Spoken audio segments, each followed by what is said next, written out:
afternoon. I am Marie Claire Milebo. I was invited by the cluster to discuss about ventilation in general. But before we go to that, I'll introduce myself a little. I've been working in the PICU or ICU itself by 10 years, and then 4 years of that is adult ICU, and the rest of the 3 years, so 73 years in total, OR. So I am confident that what I'm going to tell to you today will give you knowledge about. So this is a 45 minutes talk. Let us go on there for a second. So our goal for today is to move from basic anatomy and physiology until mechanical ventilation and troubleshooting of the alarms. We have 45 minutes to do so.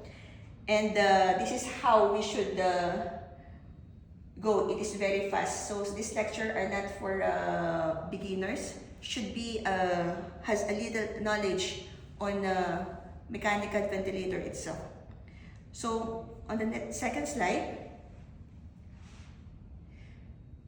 here, I want to warn everyone that the children are not small adults, no? So although child's lung is similar to an adult, there are critical pediatric differences. First is that the child airway are narrower in diameter, no? So if there is a minor inflammation, there will be an easy obstruction on the respiratory system, thus higher or increase the respiratory distress and faster respiratory failure. Next, critical pediatric difference is that pediatric chest wall are more flexible, so it is more springy. When you say more springy, you can see it in the chest. They get easily retraction. They have retraction easily. Okay. Thus, for example, if the patient has already a chest wall retraction, meaning the patient already has difficulty in breathing. The next critical pediatric difference is that the head of a pedia is more heavy than the rest of the body. So if we put the pediatric in supine position, the head will automatically fall back. And if it falls back, the line for the respiration here will be obstructed.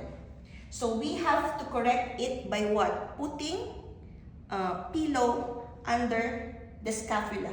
Like this is what you call a sniffing position. So these are the quick references of pediatric and adult anatomical picture. The most prominent difference for the pediatric to the adults is that pedia has higher or bigger tongue size. When you say if anything is bigger, definitely it will be in disproportionate. If it is disproportionate or higher or larger, there is a high risk for airway obstruction, especially if we put the patient on a supine position. So for the pediatric, we always put, or the infant, we always put patient always on side lying so that anatomically the tongue will fall out. Another thing is also, again, the rib cage are more springy, meaning this one, patient has, or pediatric has a high tendency for chest wall retraction. The retraction where you can see here, suprasternal, intercostal, and then subcostal. So again, pediatric has higher respiratory rate in adult compared to adult. So if you breathe, if you have increased breathing, definitely you are more susceptible to airborne agents. Then let us look on the right side of this slide. Here you can see this video. Here, that is the inhalation exhalation process, or what you call just respiration.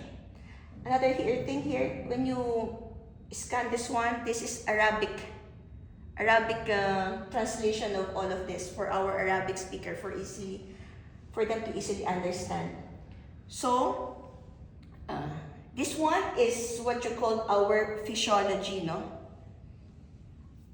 Just a brief preview. Air will pass through the nose, going to the trachea, and going to the main bronchus, and then we'll go to the left and right bronchus, and then to the alveoli.